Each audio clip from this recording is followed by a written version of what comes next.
तर तुम्ही असं म्हणत असाल की हे एवढं रात्रीचं काय व्हिडिओ बनवून राहिलं बुवा आज, कारण की खूप दिवस झाले मी काय व्हिडिओ टाकेलच नव्हता. तर आता उद्या आहे शिवजयंती, त्याच्यामुळं त्या घराला झेंडा लावायचा आहे. तर तुम्ही बघू शकता 9:50 झालेले आहे आणि आपण झेंड्याचं सगळं मटेरियल इथं घेऊन आलेलो आहे. हा बांबू आहे आणि हा आहे आपला 9-10 मीटरचा झेंडा. सॉरी, 9-10 मीटर एवढं नाही, हा रोल आहे आणि हा झेंडा आहे. तार बीर पकड बिकड हा रोल गुंडाळून घेऊन यायला पहिल्यांदा. फायनली झेंडा बसवण्यासाठी सुरुवात झालेली. रोल खोलून घेऊ.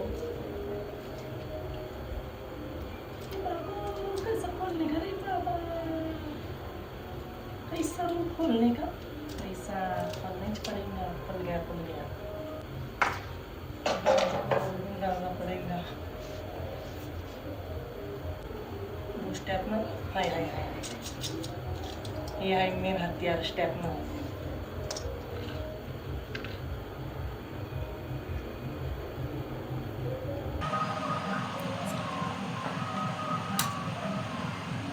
आता रोल आता गुंडाळून घेऊ पहिल्यांदा.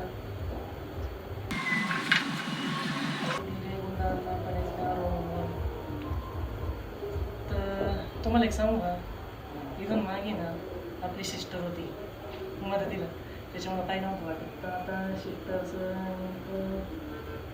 लग्न झालेलं आहे आणि आता आपल्यावर आलेली जिम्मेदारी. नाहीतर बहीण होती तोपर्यंत आपलं सगळं दखून जायचे कामं, सिस्टर सगळं करून ठेवायची रेडी. पण आता असं मलाच करावं लागतंय, काय खरं नाही बा. थोड्या वेळ मम्मीला बोलून घेतो झेंडा लावण्यासाठी.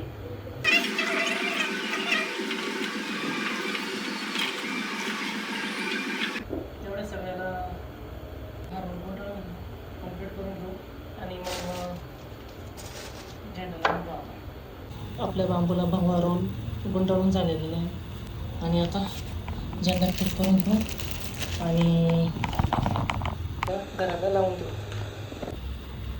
आज बहिणीच्या वाटचं, आज मम्मी येईल मदतीला. हे बघा, तुम्ही बघू शकता फायनली आपल्या घराला झेंडा लावून झालेला आहे. हे बघा,